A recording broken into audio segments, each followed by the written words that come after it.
Lunch box లోకి special ఏంటి? రోజు అన్నం పప్పు బోర్ కొడుతోందమ్మా, ఏదైనా రైస్ ఐటమ్ చేయొచ్చు కదా అని మీ పిల్లలు కూడా మిమ్మల్ని సతాయిస్తున్నారా? ఇక ఒక మంచి లంచ్ బాక్స్ రెసిపీతో అయితే మీ ముందుకు వచ్చింది మీ సుధక్క.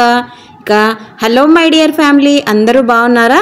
ఈరోజు మీకు పుదీనా రైస్ని మన ఇంట్లో ఏ విధంగా చేస్తున్నాను అనేది ఈ వీడియోలో చూపిస్తాను. వీడియోని అసలు స్కిప్ చేయకుండా చూసేయండి. ముందుగా అయితే ఒక ప్రెషర్ కుక్కర్ని స్టవ్ మీద ఉంచండి.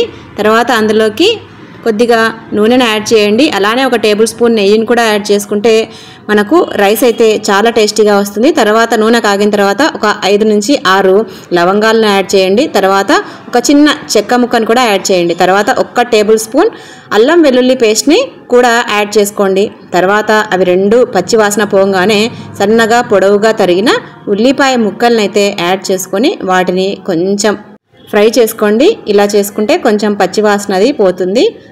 తర్వాత ముందుగానే నానబెట్టుకున్న కొద్దిగా పచ్చి బఠానీ అయితే వేస్తున్నాను. అలానే కొద్దిగా పుదీనా ఆకుల్ని కూడా గ్రైండ్ చేయకుండా ఉంచుకున్నాను, అవి కూడా ఇందులోకి యాడ్ చేస్తున్నాను. అన్నట్టు చెప్పడం మర్చిపోయాను కదా, దీనికంటే ముందే మనము ఒక కట్ట ఫుల్గా పుదీనాని మనకు 4-5 పచ్చిమిర్చి యాడ్ చేసి మిక్సీలో ఈ విధంగా అయితే పేస్ట్ని తయారు చేసి పెట్టుకొని ఉంచుకోవాలి. ఇక ఉల్లిపాయలు వేగిన తర్వాత ఆ పేస్ట్ని కూడా ఇందులోకి యాడ్ చేసుకోవాలి. ఇలా వేయడం వల్ల పిల్లలు మనకు పుదీనాని పక్కకు ఏరి వేయడం అలాంటివి ఏమీ ఉండవు. అదేవిధంగా రైస్ కూడా మంచి పుదీనా ఫ్లేవర్తో చాలా బాగుంటుంది. ముందుగానే కడిగి ఉంచుకున్న బియ్యాన్ని అయితే యాడ్ చేస్తున్నాను.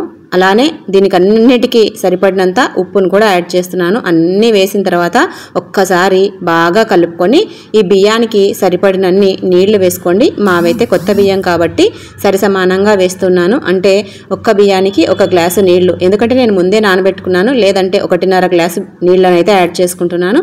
ఇవి ముందే నానబెట్టుకున్నాను కాబట్టి 1 గ్లాసు బియ్యానికి 1 గ్లాసు నీళ్ళని అయితే వేసుకున్నాను. వేసుకొని అన్నీ కూడా బాగా కలిపి ప్రెషర్ కుక్కర్ మూతనైతే ఉంచి 3 విజిల్స్ పెద్ద మంట మీద ఉంచి ఒక చిన్న విజిల్ని చిన్న మంట మీద ఉంచుకుంటే మనకు పుదీనా రైస్ అయితే చాలా బాగా కుక్ అవుతుంది. లంచ్ బాక్స్ రెసిపీస్లో అలానే వెరైటీగా మసాలా చిత్రాన్నము, అదేవిధంగా కరివేపాకు అన్నాన్ని కూడా ముందే ప్రిపేర్ చేశానండి. ఎవరికైనా ఇంట్రెస్ట్ ఉంటే డిస్క్రిప్షన్లో లింక్స్ అనేవి ఇస్తాను, అవి కూడా చూసేయండి. ఇంకా చూస్తున్నారు కదా, 3 విజిల్స్ని అయితే రాణిస్తూ ఉన్నాను.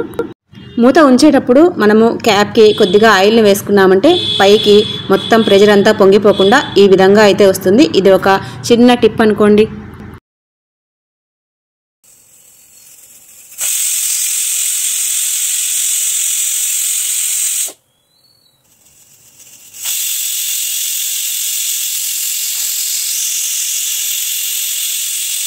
ఇలాగా విజిల్స్ అన్నీ వచ్చాక ఇక స్టవ్ అయితే ఆఫ్ చేసుకోవాలి.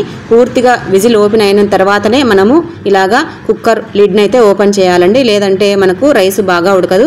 అబ్బా చూస్తున్నారు కదా, చూస్తుంటేనే నోరు ఊరిపోతుంది. ఎంత బాగుందో, వేడివేడిగా అయినా బాగుంటుంది ఈ రెసిపీ, చల్లగా అయినా సరే చాలా టేస్టీగా ఉంటుందండి పుదీనా రెసిపీ. ఇందులోకి మనము రైతా అయినా సరే లేదా ఒట్టిగా అయినా సరే చాలా బాగుంటుంది. కారం కొంచెం తక్కువగా వేసుకున్నారంటే చిన్న పిల్లలకు కూడా మనము ఈ లంచ్ బాక్స్లోకి పెట్టియచ్చు. ఇందులోకి కాంబినేషన్గా మనము రైతా అయినా సరే లేదా ఉట్టి పెరుగుతో అయినా సరే పిల్లలకైతే మనం లంచ్ బాక్స్లోకి అయితే సర్వ్ చేసుకోవచ్చండి. మరిన్ని ఇలాంటి వీడియోస్ కోసం ఛానల్ని సబ్స్క్రైబ్ చేసుకోండి. వీడియో నచ్చితే చిన్న లైక్ చేయండి.